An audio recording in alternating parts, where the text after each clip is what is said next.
Good morning class 2। बेटा first chapter आज finish करते हैं हम। हाँ, फिर नेक्स्ट क्लास जब आपकी होगी उसमें आपका हम एक छोटा सा टेस्ट लेंगे इस पूरे चैप्टर से। तो फर्स्ट चैप्टर था जिसको पहले फ़िलहाल ख़त्म करते हैं, ठीक है।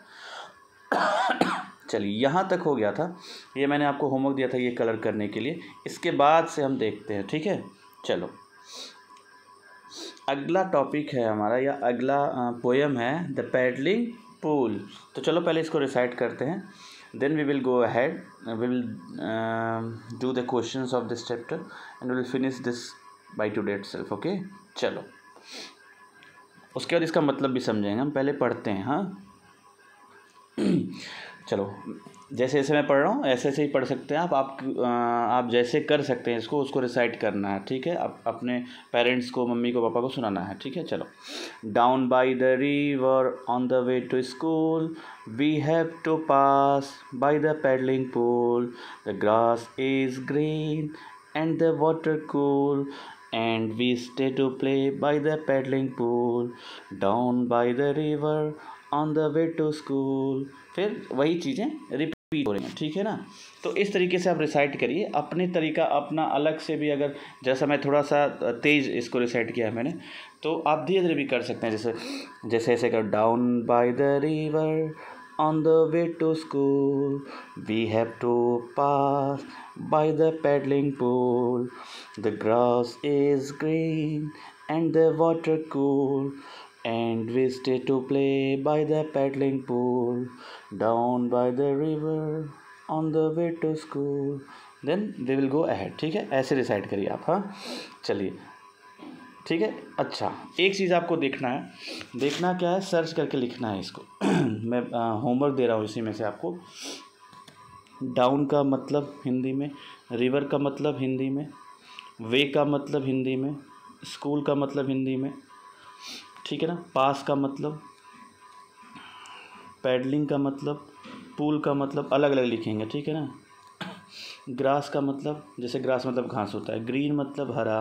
तो ये सारी चीज़ आपको, वाटर का मतलब आपको पता है लेकिन फिर भी लिखेंगे। कूल का मतलब, स्टे का मतलब, प्ले का मतलब, रिवर, अच्छा रिवर हो चुका है, वे भी हो चुका है। तो इतनी चीज़ों, इतने जो मैंने सर्कल किया इसका मतलब इन हिंदी, जैसे रिवर का मतलब नदी, स्कूल का मतलब विद्यालय, वे मतलब रास्ता, डाउन मतलब एक तरह से नीचे होता है, ठीक है ना। ग्रास मतलब घास होती है, ग्रीन मतलब हरा होता है, कूल मतलब ठंडा होता है, वाटर मतलब पानी होता है, स्टे मतलब ठहरना, रुकना कहीं, प्ले मतलब खेलना। तो ये सारी चीज़ें आपको अपनी कॉपी में लिखनी है, ठीक है। चलिए नेक्स्ट देखते हैं।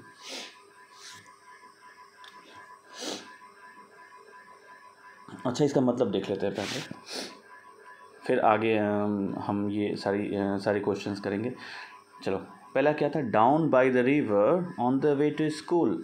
जब हम नदी के किनारे से, नीचे से नदी के किनारे किनारे हम स्कूल जाते हैं, on the way to school we have to pass, हमें गुजरना पड़ता है, कहाँ से, by the paddling pool. Paddling मतलब जहाँ वो, अच्छा देखा होगा वो नाव चलाते समय हम चप्पू यूज़ करते थे, चप्पू बोलते हैं पैडलिंग पूल। तो ऐसा पूल, ऐसा वाटर वाली बॉडी या जहाँ वाटर कलेक्शन इस तरह का कुछ है जहाँ हम पैडलिंग कर सकते हैं, चप्पू चला के नाव चला सकते हैं, उसको पैडलिंग पूल बोलते हैं, ठीक है ना। पूल का मतलब नॉर्मली ऐसे होता है, तालाब आप समझ लो, ठीक है ना। तो वहाँ इस तरह से बच्चे नाव तो चला ही सकते हैं ना। ये इमेजिन करना है कि हम यहाँ इस तरह से नाव बना के, बोट बना के कुछ छोटी सी, और उसमें टॉयज़ वगैरह बिठा के उसको पैडलिंग करा सकते हैं, इसलिए that's why they are calling it what, paddling pool, ठीक है ना। By the paddling pool we have to pass, हमें गुजरना पड़ता है, down by the river on the way to school, नदी के किनारे किनारे जब हम स्कूल जाते हैं, वी हैव टू पास, हमें पास होना पड़ता है, गुजरना पड़ता है, कहाँ से, पैडलिंग पूल से। द ग्रास इज़ ग्रीन, घास क्या है, वो हरी है, और एंड द वाटर कूल, और जो पानी है वो क्या है, ठंडा है।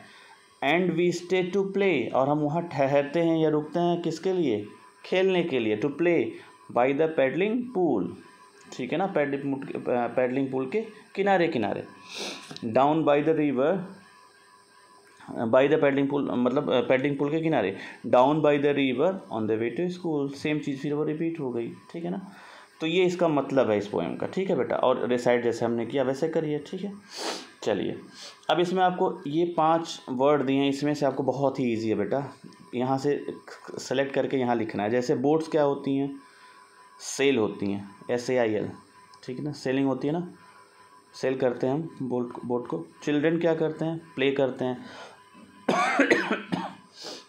चिल्ड्रन क्या करते हैं, प्ले करते हैं। बर्ड्स क्या करती हैं, सिंग करती हैं। डॉग्स बार्क, भौंकते हैं ना। And bells ring. ओके, जो मैं होमवर्क दे रहा हूँ उसको करते चलेंगे। अच्छा, अब आपको ये होमवर्क है आपके लिए, 2-3 मैं लिख दे रहा हूँ। Write the names of the days of the week, you can begin with Sunday. Sunday से स्टार्ट करिए और वीक के डेज लिखने हैं, जैसे SUNDAY। फिर संडे के बाद क्या आएगा, MO, यहाँ स्पेशली दे रखा है कि यू कैन बिगिन, मतलब संडे से स्टार्ट करते। संडे लिखा, फिर MONDAY, TU, ये T है बेटा, ठीक है, TUESDAY। तो ट्यूसडे तक लिख दिया मैंने, आगे अब लिख लेंगे आप। ट्यूसडे के बाद Wednesday, Thursday, Friday and Saturday, और फिर वही संडे रिपीट हो जाएगा, तो सैटरडे तक लिखना है, ठीक है। ये भी आपका होमवर्क ही है, हाँ।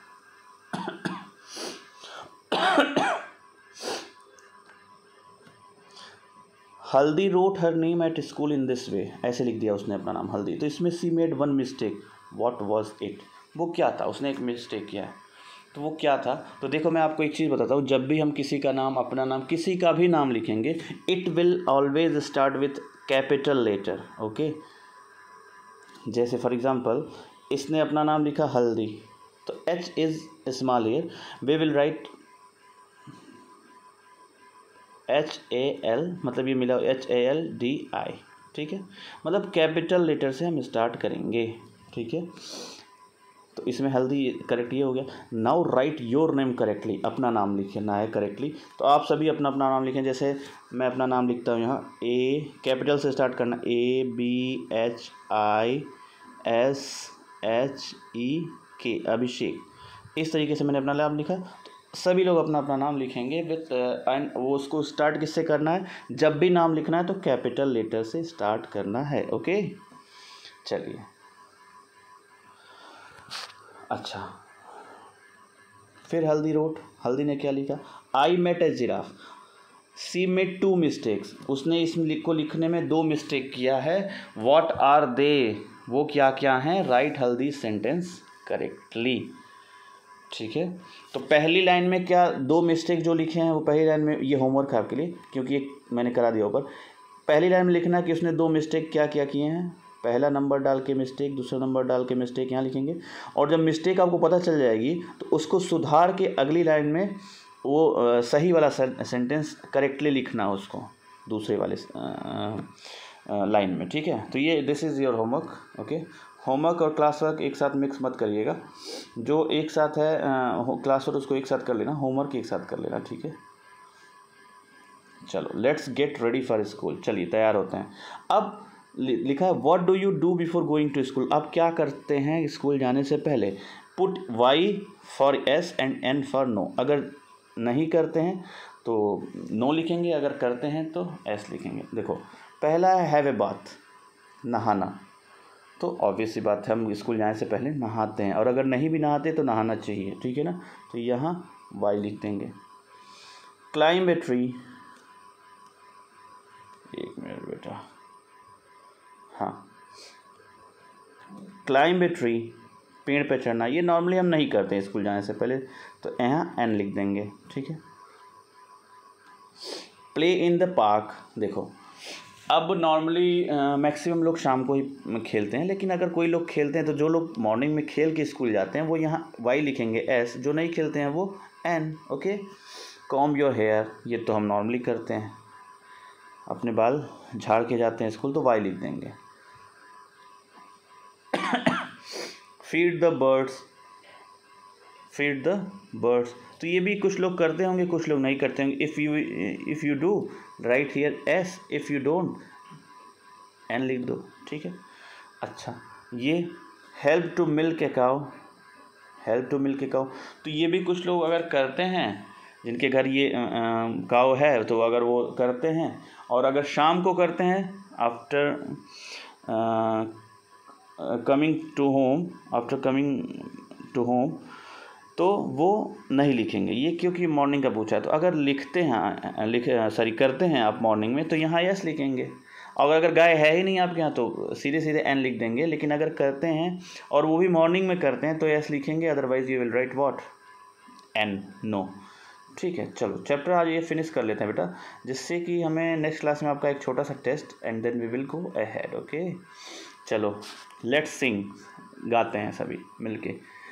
डिंग dong all the bells are ringing, ding dong it's a holiday, ding dong all the bells are singing, ding Dong.